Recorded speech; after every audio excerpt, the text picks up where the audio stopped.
I'm going to look at ecosystem services and coastal zone management. Now, what I'm going to try and do in about 35 minutes is to do 3 sections. First section, I want to very briefly look back at the Loicz science heritage, where Loicz has come from, the big ideas that Loicz has taken forward. Second section, which may at first sight not look like it's got much to do with coastal zone management, will be on globalization and the current global crisis that we're in, because I'll try and argue that there are very real links between what's going on at that level in coastal zone management. And the third part will be the ecosystem services approach, and I'll try and illustrate that by looking at a case study from the UK, where we are using a scheme called managed realignment in terms of coastal defense systems. And I'll show you how we've used ecosystem services in that managed realignment process. Okay, so there'll be 3 sections.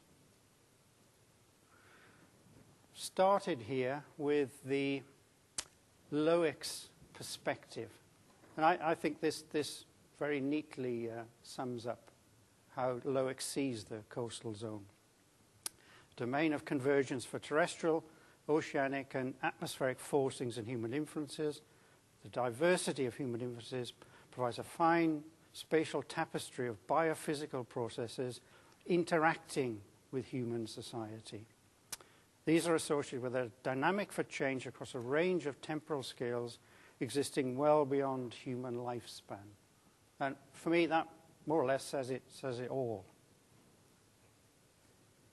All right.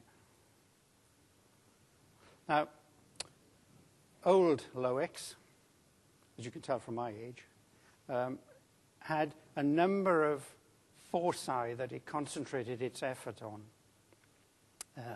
And I've listed those on the slide.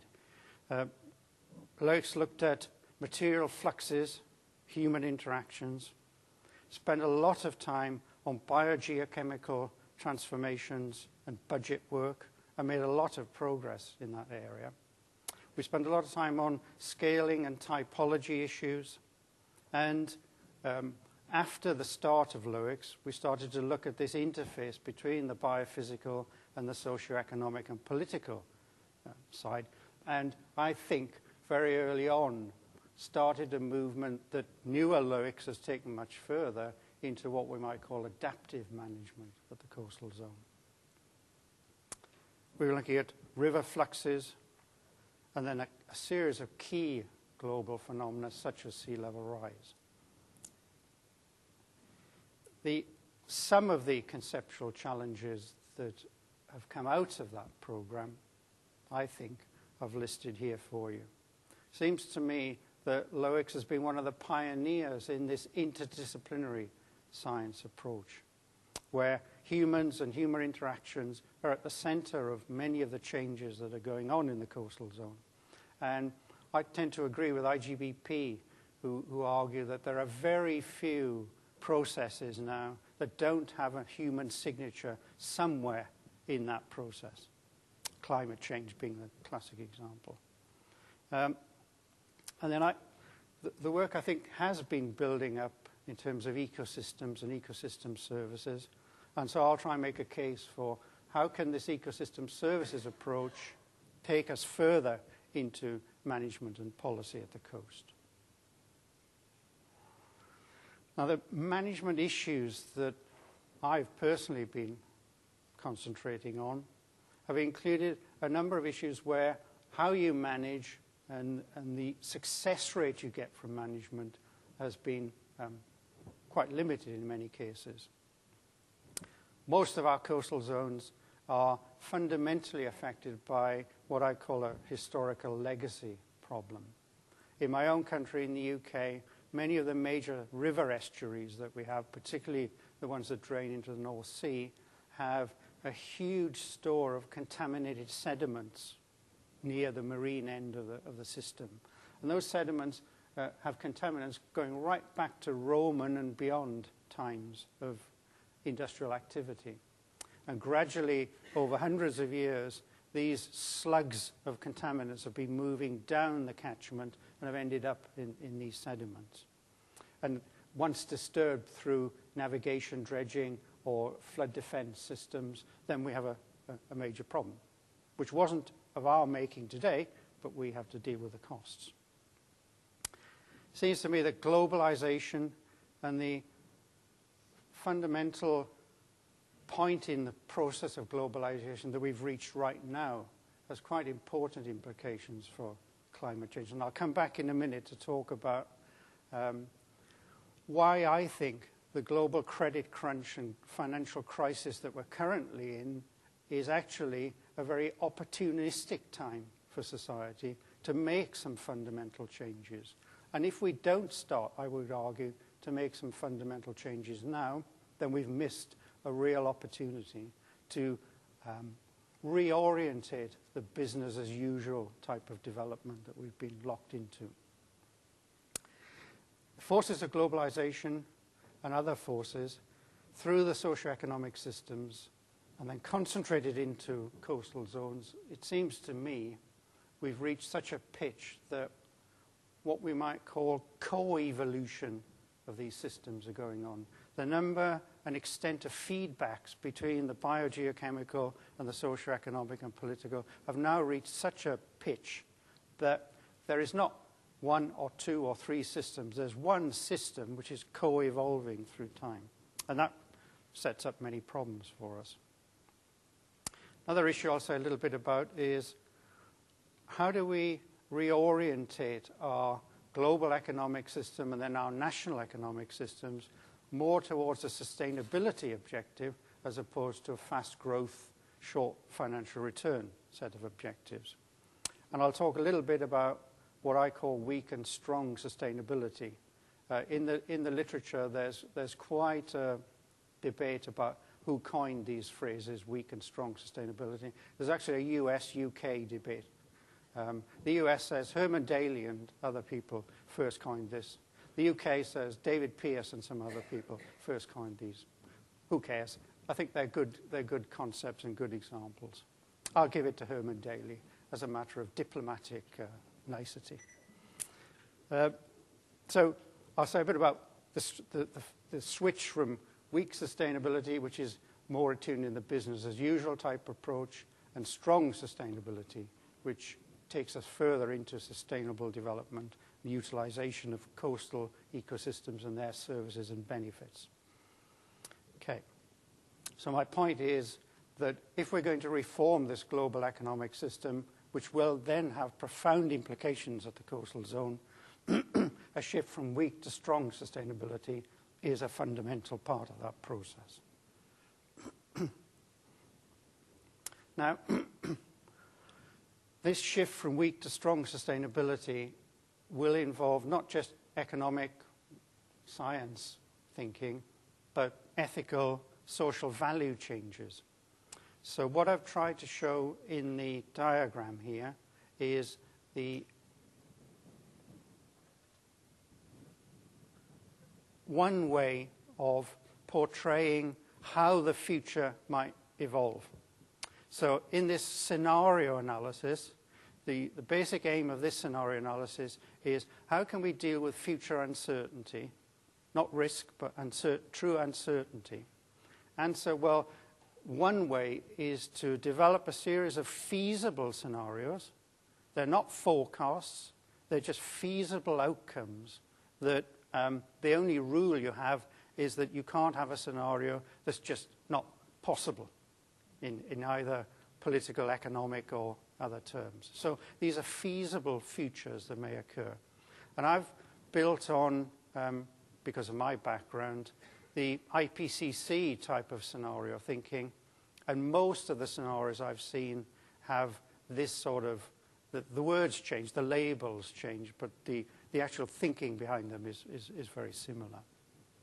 So if we have, I ought to be 6 foot, but I'm not. So if we have conventional development here, and you have two axes. The vertical axis is dealing with governance issues, from a local scale up to an international scale, and the horizontal axis is a social values, social norms type of axis, where over this side we're in world markets, which is individualism, consumerism, persuasive advertising, that type of social value set.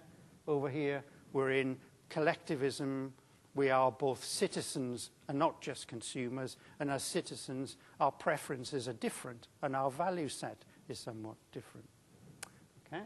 So within that matrix we can see a future in which we don't reform the current financial and economic institutions and systems that we're operating in, and we move out into the world markets future, where we continue to put individualism and consumerism at the heart of our social value set, and we struggle along with international agreements that may or may not work depending on the circumstances.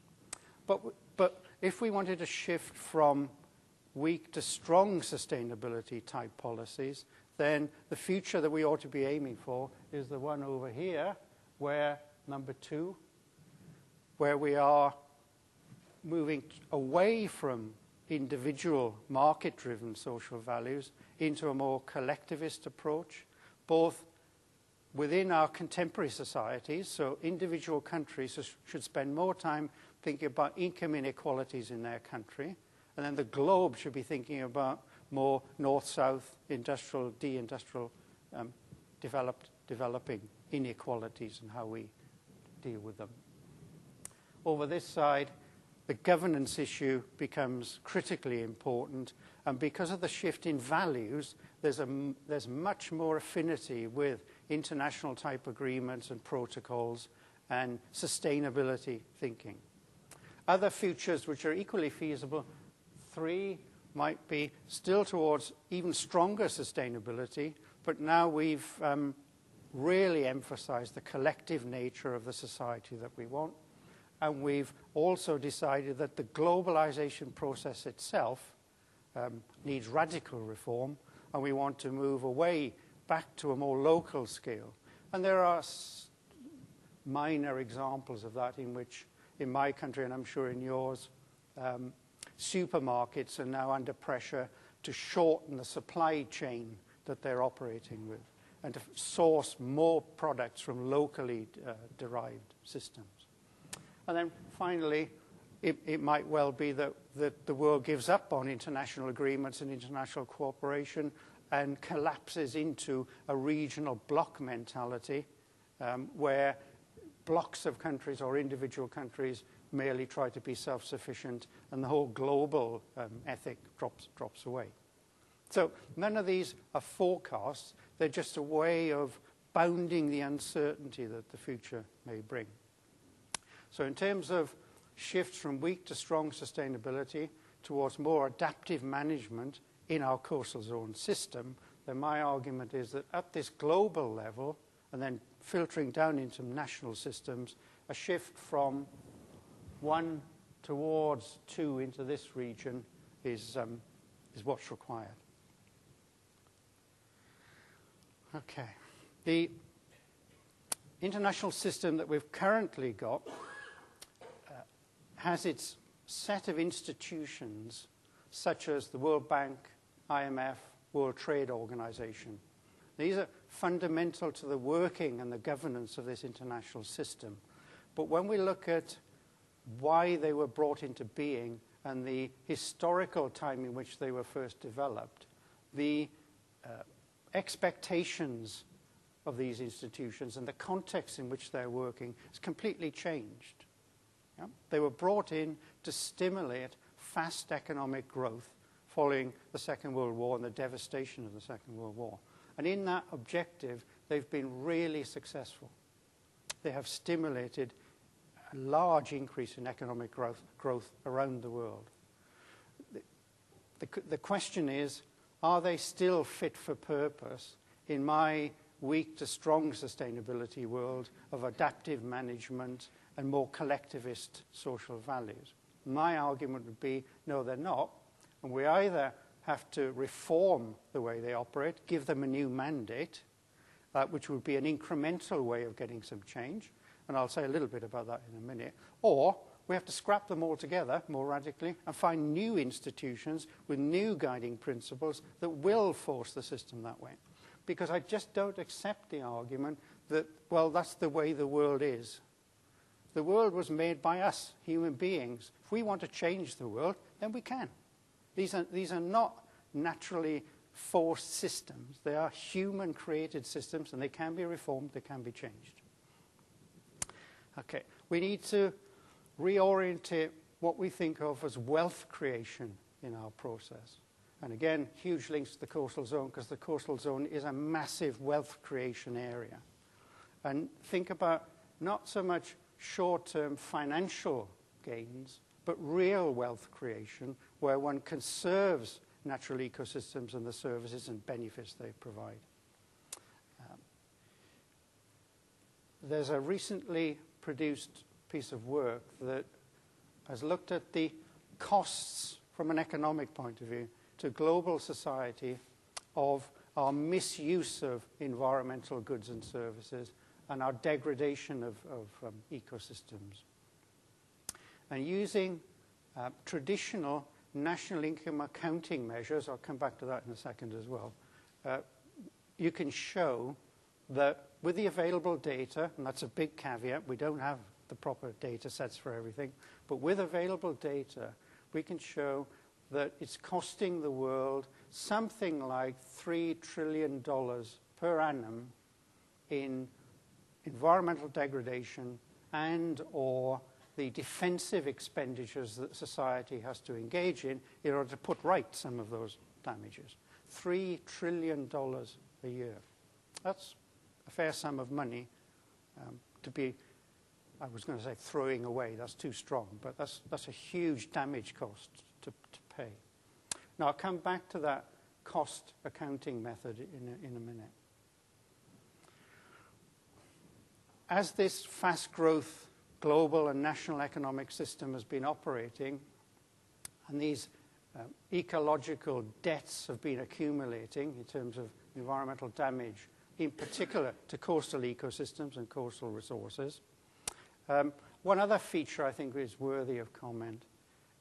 For a long time, people have been arguing that the distribution of the gains and the losses from this growth process have been uneven, that poorer countries and poorer people in different countries get more of the cost of the economic growth process and less of their share of the benefits than richer countries and richer sections of populations. And that's been a sort of anecdotal story that the left in politics throughout the globe, I think, has held to. Very recently, in 2008, a study was done by a group in the US to actually look at what evidence there was for this unequal burden. Was there an ecological debt owed by richer countries to poorer countries? And by and large, the outcome of that study was that, yes, indeed, you could find quantitative evidence to suggest that the damage costs and the benefits from growth were unevenly spread, and poorer countries typically, and the coastal zones are a very good example of this, bear all the localized cost of an internationally sourced product and very little of the benefits. So that even the value added in the benefit trickles out of the local economy up to the national or international trading system. So if you want to know about this particular study, let me know and I'll give you the reference. It's actually in PNAS, the Proceedings of the National Academy of Sciences, 2008. It's a really good study to have a look at. Okay, so I'm arguing that now is the right time to make this international economic system switch. So how do we get this Green New Deal, or I came up with this in a fit of pique, a cool New Deal, thinking that somebody in the audience might get, yeah? Okay, so cool New Deal, I think that sounds good. Well, so you do get it now, okay.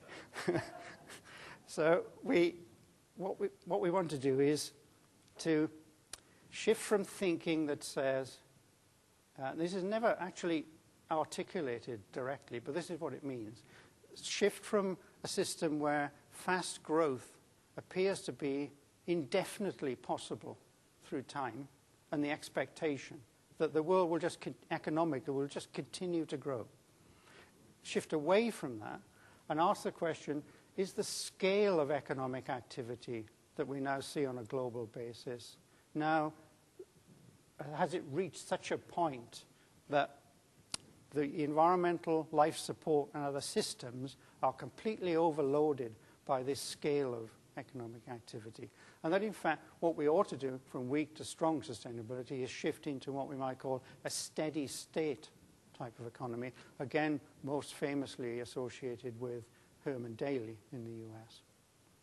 And in a steady state economy, instead of deliberately fostering rapid economic growth, we should turn the coin completely around and say, no, what we want to do is to minimize the throughput of energy and materials in our system in a steady state approach. So we would enhance recycling, reuse, any policy that reduces the amount of energy and throughput going through the system, because that is typically what happens in a fast growth economy. You drag in more and more resources and you spew out more and more pollution and other discharges.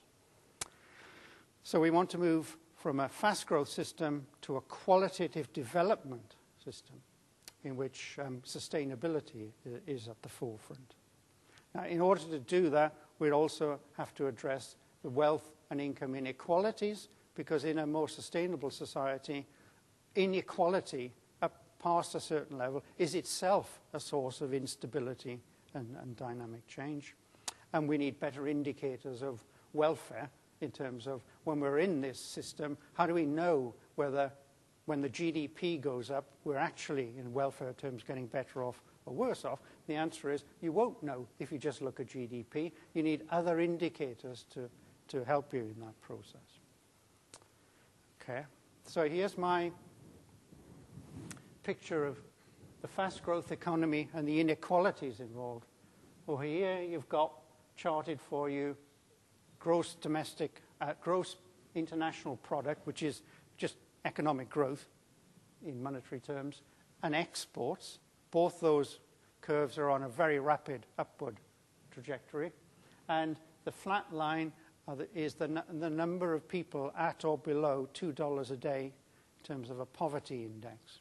Now, there's a lot of controversy about that poverty index line. Some people would draw it with more of a positive slope. Others would say it's actually going the other way. Whatever, it's nowhere near the other two curves, is my point. And then on this side, this is an index calculation. In the 1820s, if you looked at the block of rich countries, a block of poor countries, the differential between them was marked, but not huge. By the 1990s, the differential between the block of rich countries and the block of poor countries is absolutely enormous. Yeah, so despite all that economic growth over decades of time, the trickle-down effect that was promised by those that instituted the new system has not occurred to any significant extent. Poor countries and poor people are still relatively quite poor. And the relativity, the gap, is getting bigger, not smaller. Okay, so how can we move from weak sustainability to strong sustainability? Well, here are some of the issues that I've tried to sketch out. And I've said, I think, enough about most of that in terms of how we operate. Okay, so that, I think, is a change that we need at this global level. How can we get these reforms in the international trading system? And remember, coastal zones, I'll come back to it in a minute. This is all about why the coastal zones are impacted in the way they are. It's because of this trading and international financial system. So how could we regain trust and accountability in this international system? And I won't spend much time on this, but you can see that there are, and currently yesterday I think there was a speech in the EU about this, and the day before the President of the US made a speech about some of these issues. None of the speeches I heard, and I didn't hear all of them, actually go as far as some of the changes I've listed up here. And I think they should. This, at face value, looks like quite a radical agenda for the international system to undergo. But I think it's necessary. So splitting banks into savings and investment banks, so as they traditionally operated, where the risk profiles are completely different. Makes no sense for a high street bank taking your savings and my savings into its vaults to be in international investment game. They didn't know anything about it. They were seduced by the returns. But there's an old adage in economics, if there's a very high return, be careful, because underneath it, there's a very large risk. That's how the game works. You have to be prepared to take the risk and take the loss if it doesn't work out. So that there are a number of issues. There's a thing called the Tobin Tax. One of the bugbears of the international system is huge speculative movements in currency on the exchange rates and other markets. The Tobin Tax has been around for ages as an idea. If you can't, as some people say, if you can't stop this speculative activity, it's become so ingrained in the system, then just tax it and get some benefit out of it. It's not rocket science. It's an easy thing to say, difficult to institute, but it's an easy policy to put in. Okay. We've talked a little bit about changing the national income accounting system. Stabilized population, I think, is a real fundamental problem. That, in the end, is a necessity. We've not been particularly successful in that area, and how we might get to that is a question too big for a lecture by me, anyway, today. But a stabilized population is another issue. And then finally, to come to coastal zones in a moment, I would say a switch in the policy area into ecosystem services and a better appreciation of how that can help you in your management is one of the necessary reforms.